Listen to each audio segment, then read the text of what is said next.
Welcome to YOUCANIC. Today here in YOUCANIC we have a 2013 Dodge Grand Caravan, and on this van we have the 3.6 liter V6 motor in here, and we're going to show you how to replace your O2 sensors on bank 2.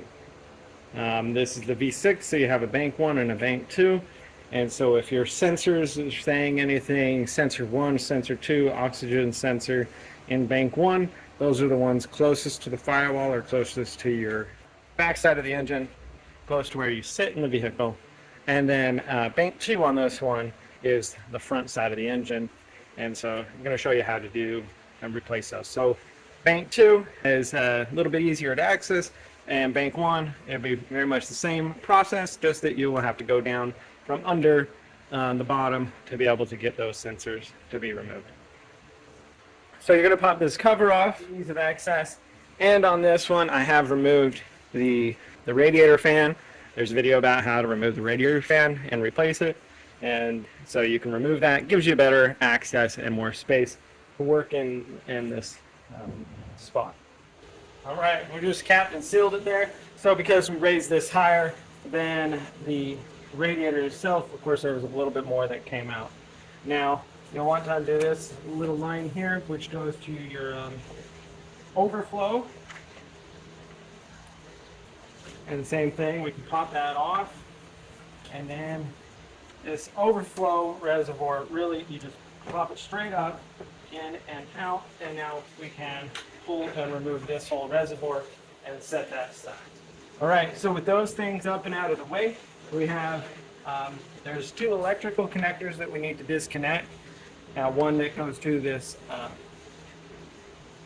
resistor unit, and one that goes to the actual fan. So we have the one right here. It's you've got the red safety. We need to move that backwards. Then you can depress the connection.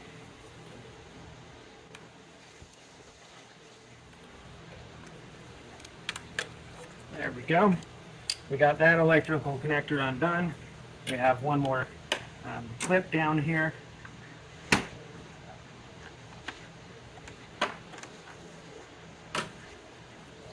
And then we have the same type of electrical connector with the red safety, and then to depress it and then be able to pull that connector out.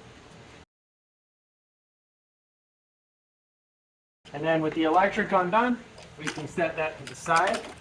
Now, I failed to mention, we're doing any of the electrical work on here. We want to make sure we disconnect the negative battery cable, which that was already disconnected. So we're doing the safe there, to not cause any other problems, and maybe not to have any power to the vehicle while you're playing with electrical on the vehicle. Okay, so we've got that undone. Now, the next thing to be able to remove this fan is we have a clip that's on this side, and we have a clip that's on this side that we just need to depress a little bit. And as we depress it, pull up on the fan. Same thing with this side. Pull up on the fan.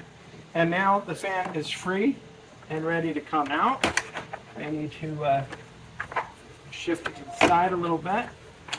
It's stuck on some of that electric that goes to the engine there, but it'll come out.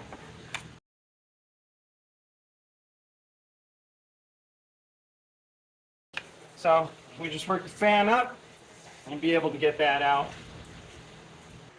So with the radiator fan removed, we have more access right here.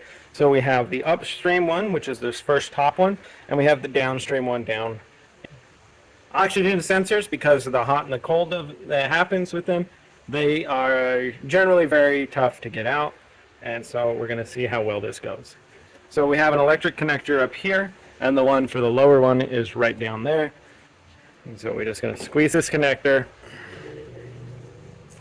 and pull it apart, and then be able to get our electric wiring down over here.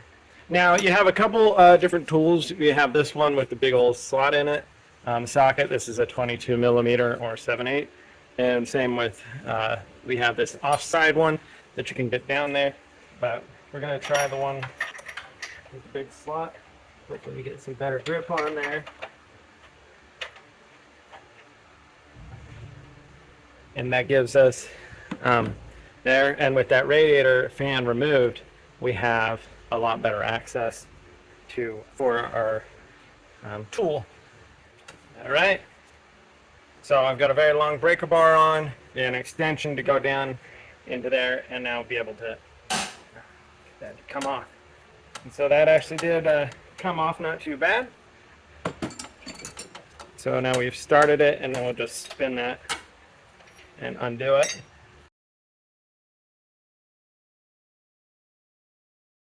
And that would be the removal of your upstream oxygen sensor on this van. So you would just get a new one and go through the reverse process to be able to put it on.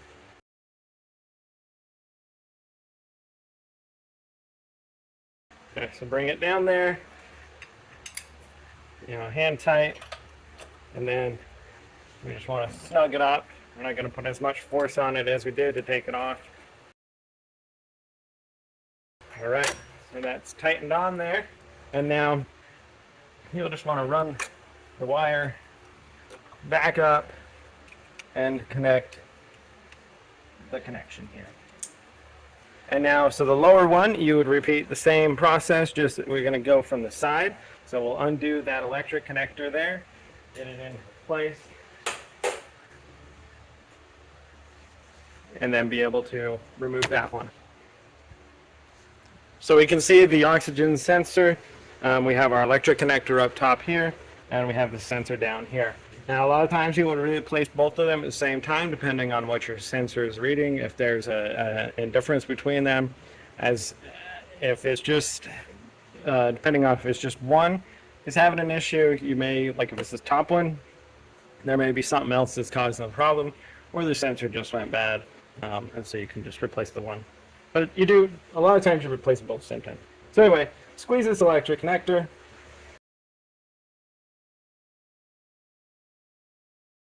And pull it undone. And then be able to get our oxygen sensor socket on there. Or we need a socket. So we're going to want to come of the counterclockwise.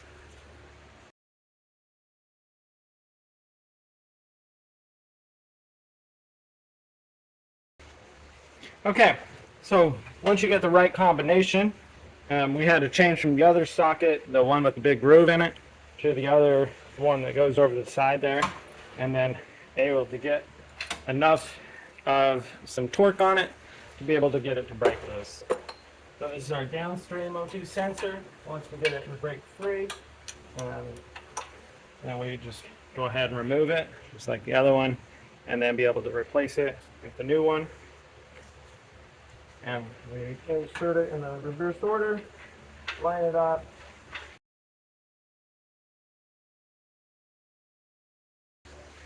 and then we want to snug it up a little bit.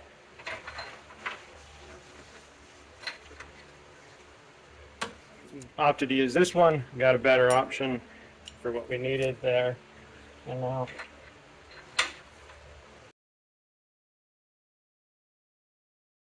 and then just be able to snug that up. It's all tight.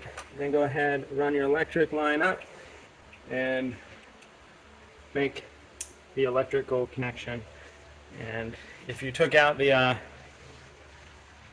radiator fan, you'll want to reinstall that, and everything else that you may have needed to take off to replace that. So that's how you replace your upstream downstream O2 sensor on your bank 2 of your 3.6 liter Pentastar motor in a Dodge Grand Caravan. Also, will be the same in a Chrysler Town Country. And we just have to go through the reverse process to be able to work it back in there.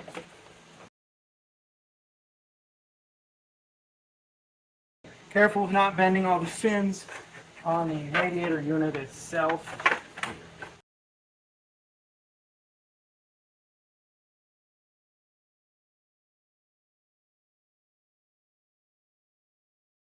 Okay, so there's 2 tabs on the bottom we want to line up so that the radiator sits on.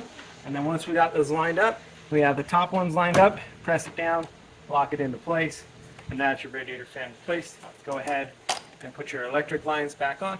connect those up, put your radiator hose back on, and that would be the replacement of your cooling fan for any need that you would need to on your 2013 Dodge Grand Caravan or Chrysler style Town Country of this this chassis.